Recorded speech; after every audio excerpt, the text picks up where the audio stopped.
tout le monde, j'espère que vous allez bien. Je vous retrouve aujourd'hui pour une nouvelle vidéo et comme vous avez dû le voir dans le titre, ce sera une vidéo un peu plus conseil à propos de l'alimentation étudiante ou plutôt par rapport à la précarité alimentaire, si on peut voir ça comme ça. Le but de cette vidéo, comme vous l'aurez compris, c'est vraiment de vous donner des conseils pour manger mieux, mais pour pas trop cher. Pourquoi cette vidéo? Déjà, premièrement, parce que je suis étudiante. Plein de choses qui font que, déjà, oui, il y a les étudiants qui vont avoir besoin de manger pour pas trop cher, mais il n'y a pas que les étudiants aussi. Des fois, il y a plein d'autres personnes. Donc, je me suis dit que cette vidéo pourrait servir à un maximum de personnes. Pour ceux qui ne savent pas encore, je suis étudiante en diététique. Donc, en fait, je cumule les deux côtés du truc où, en gros, je suis étudiante, donc forcément, je dois faire aussi attention un petit peu à mon budget alimentation et donc forcément à force, ça fait presque 2 ans maintenant que je suis étudiante et donc j'ai quand même pu accumuler plusieurs conseils, plusieurs astuces pour manger moins cher et mieux. Et en plus de ça, je suis étudiante en diététique. J'ai aussi eu des astuces via mes cours et surtout que j'ai dû réaliser un projet sur la précarité alimentaire. Et le but de cette vidéo, c'est vraiment de vous donner tous mes conseils par rapport à ça pour que ça puisse vous aider au maximum. Le premier conseil que je pourrais donner, ce serait réellement de un peu cook once, eat twice. Conseil en gros, on pourrait dire, enfin c'est un peu le batch cooking. J'ai d'ailleurs fait une vidéo sur ce sujet, si ça peut vous intéresser, je vous la mets dans le petit i juste ici. Mais en gros, le but c'est vraiment de, quand on cuisine un plat, de pas le cuisiner pour une seule fois, mais plutôt le cuisiner pour 2-3 repas, voire plus en fonction de comment vous voulez manger ce plat. Et ça permet vraiment de gagner de l'argent, mais ça permet surtout aussi de gagner du temps.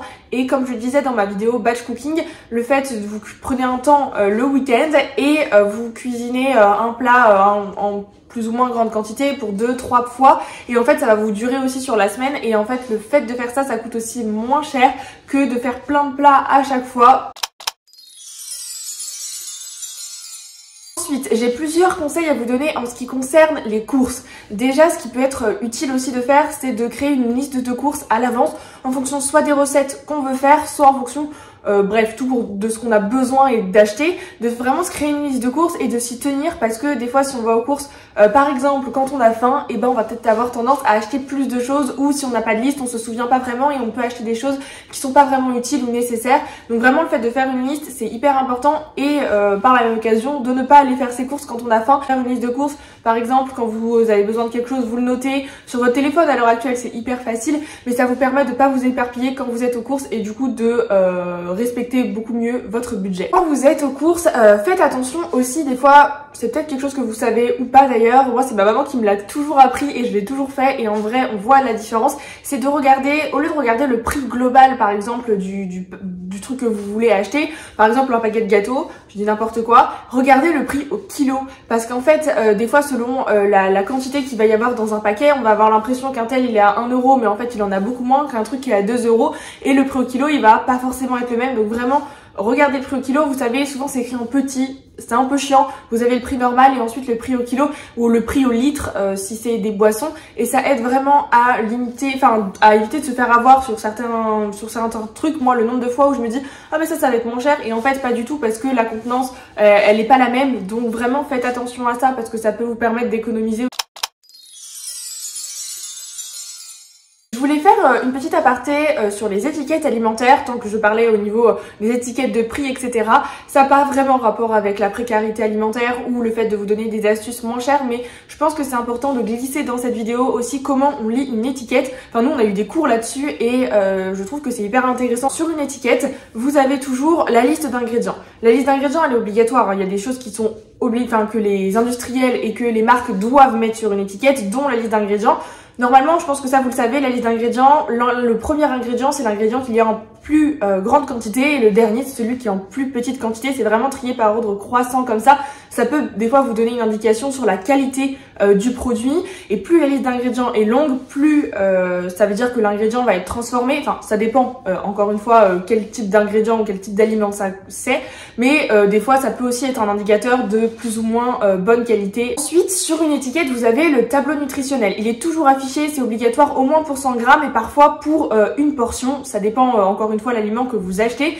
Il y a toujours en fait plusieurs lignes. La catégorie énergie qui vous donne la partie, je veux dire le nombre de kilocalories que va vous apporter une portion ou 100 grammes de ce produit. Ensuite vous allez avoir la catégorie lipides dont matières grasses ajoutées. Les lipides donc ce sont tout ce qui est matières grasses. Par exemple faut avoir des lipides naturellement présents, je sais pas, dans des amandes par exemple, ou dans de l'avocat, enfin dans plein de choses en réalité, alors que matière grasse ajoutée, c'est si on a ajouté de l'huile ou du beurre par exemple. Ensuite, on va avoir la catégorie protéines. Donc bon, ça, je pense que vous savez ce à quoi ça correspond.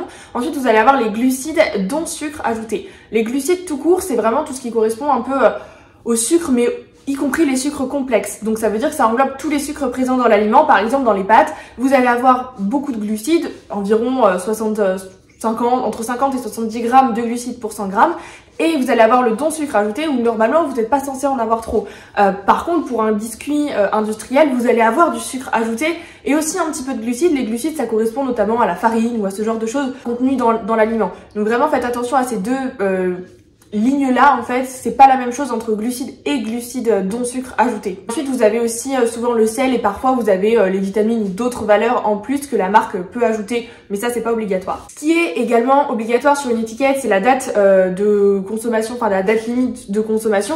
Donc ça peut être intéressant aussi de la regarder parce que si le produit se périme rapidement, ça peut aussi vous donner une idée de se dire ah, faut falloir que je le fasse rapidement, et le but c'est d'éviter de jeter parce que du coup là pour le porte-monnaie c'est pas forcément une bonne idée. Ensuite, en plus de ça, il y a souvent, pas toujours, ça dépend des marques et des aliments, des allégations santé. Par exemple, je sais pas, je prends une margarine, vous avez des fois riche en oméga 3, ça diminue le cholestérol. Ça, des fois, il faut se méfier parce qu'en fait, c'est des marques qui vont le mettre et des fois, ça va être marketing. Donc ça veut dire que oui, ils vous disent que c'est peut-être riche en oméga 3 pour une margarine.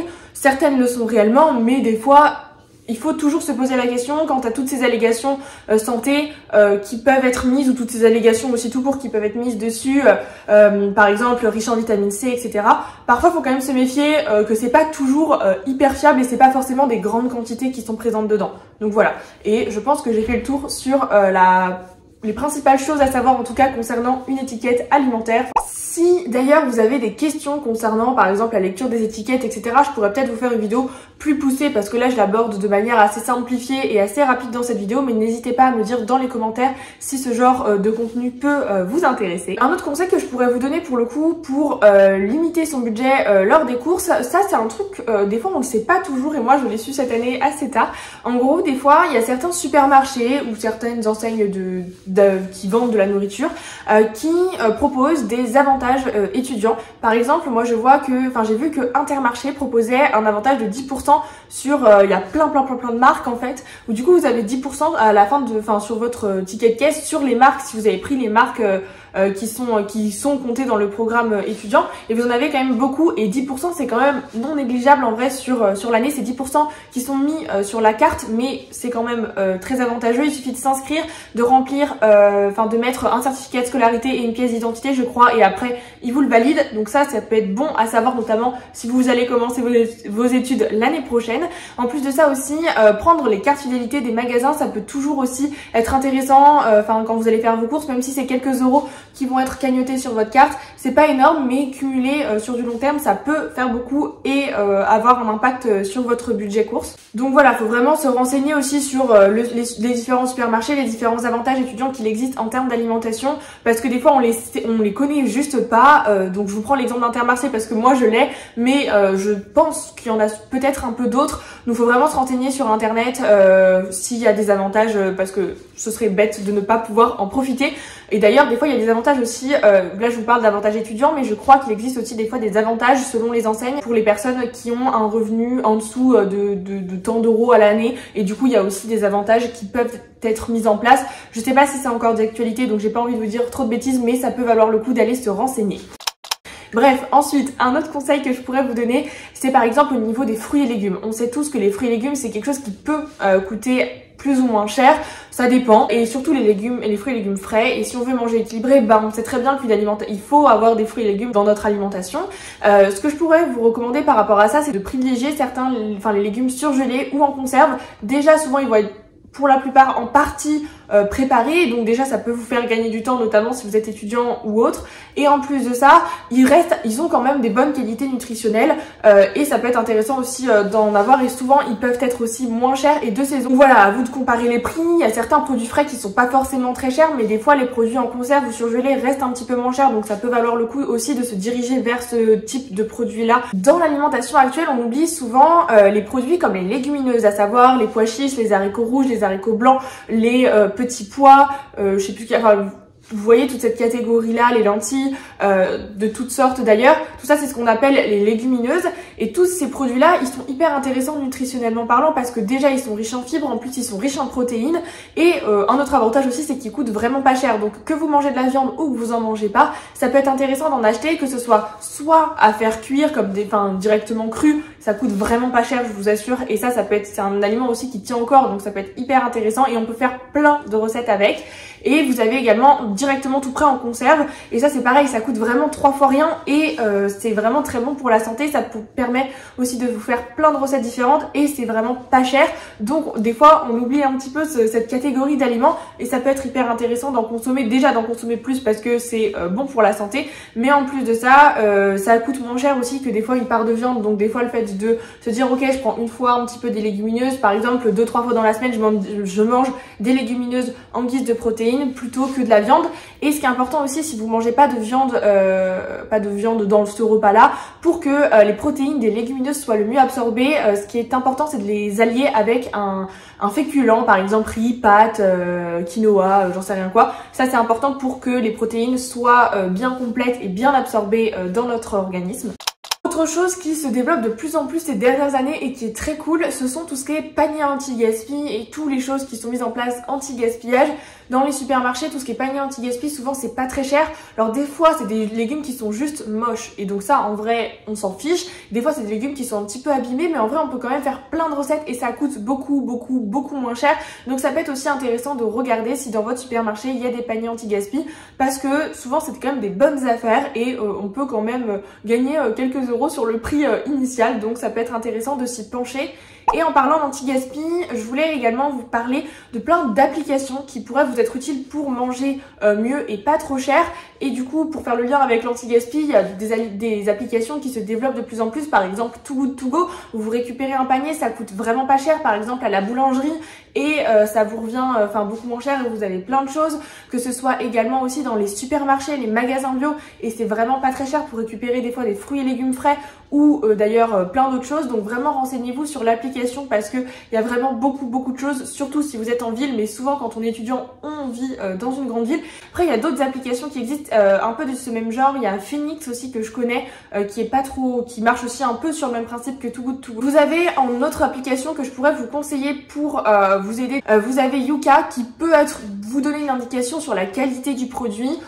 Bon, c'est pas toujours super méga fiable, ça dépend, mais ça donne quand même déjà une première indication sur le produit et sur sa qualité en règle générale. Il existe également Frigo Magique, qui est une application en gros qui vous donne des recettes en fonction de ce que vous avez dans votre frigo, etc. Donc des fois ça peut être aussi un peu anti-gaspi pour éviter de jeter ce qui vous reste dans votre frigo ou que vous ne savez pas quoi faire avec ce que vous avez, ça peut toujours être une aide.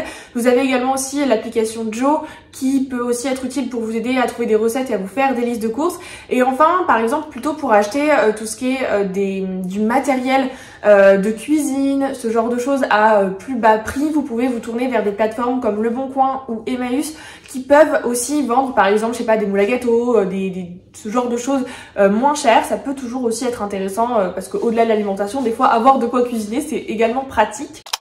Et la dernière chose dont je voulais vous parler, qui n'est pas réellement un conseil que je pense que vous savez déjà si vous essayez de manger pour pas très cher et de manger bien, plutôt équilibré avec des choses qui sont savoureuses, c'est par exemple au niveau de trouver des recettes adaptées, bonnes, etc.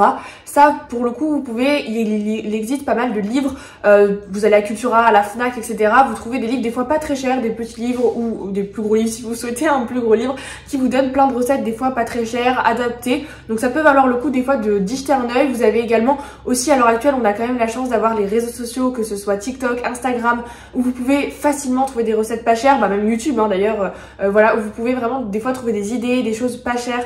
Donc ça peut être intéressant aussi d'aller feuilleter et d'aller chercher aussi des informations sur ce genre de plateforme autant que ça serve. Et tant que j'y pense, ça fait d'ailleurs écho à une dernière vidéo que j'ai sortie. Vous pouvez également demander des choses à ChatGPT. Alors oui, c'est vrai que c'est de l'intelligence artificielle, mais par exemple, vous dites ce que vous avez dans votre frigo frigo et vous savez pas quoi faire comme recette, ben il va vous sortir une recette par exemple. Donc des fois ça peut être intéressant aussi d'utiliser pour ce genre de choses. Et en parlant de recettes, pour faire suite d'ailleurs à cette vidéo, parce que le but c'est que je vais faire un peu une série de vidéos par rapport à ça. Bon, il y aura dans un premier temps 2 vidéos et si ça vous plaît je vous en ferai plus. Je vais vous sortir, enfin la prochaine vidéo qui va sortir sur ma chaîne après celle-ci, ce sera une vidéo où justement je vous donne des recettes petit budget à faire, que ce soit des recettes sucrées comme des recettes salées. Donc ça sortira dans 2 semaines pour vous avec pas mal de petites recettes. J'ai déjà commencé à y réfléchir, j'ai déjà plein d'idées pour ça. Si d'ailleurs vous avez des idées que vous voudrez que je fasse, n'hésitez pas à me le dire dans la barre d'infos, mais n'hésitez pas surtout à vous abonner si vous voulez voir la prochaine vidéo où je vous donne plein de recettes pas chères pour le coup, pour faire suite aussi à cette vidéo où je vous donne un peu plein de conseils. Donc voilà, j'en ai terminé pour cette vidéo. J'espère en tout cas qu'elle aura pu vous plaire et qu'elle aura pu que ça aura pu vous apprendre au moins quelques petites choses. Je pense qu'il y a certaines choses que vous connaissez ou peut-être pas, mais bref, le but c'était de vous donner plein de petits conseils, certains qu'on connaît et des fois d'autres juste on n'y pense pas. En tout cas, si vous avez d'autres conseils, d'autres astuces à ce sujet-là, n'hésitez pas vraiment à les mettre en commentaire, ça peut aider un grand nombre de personnes. Donc voilà, moi je vais vous laisser là et puis moi je vous fais de très gros bisous, prenez soin de vous et je vous dis à très bientôt. Bye!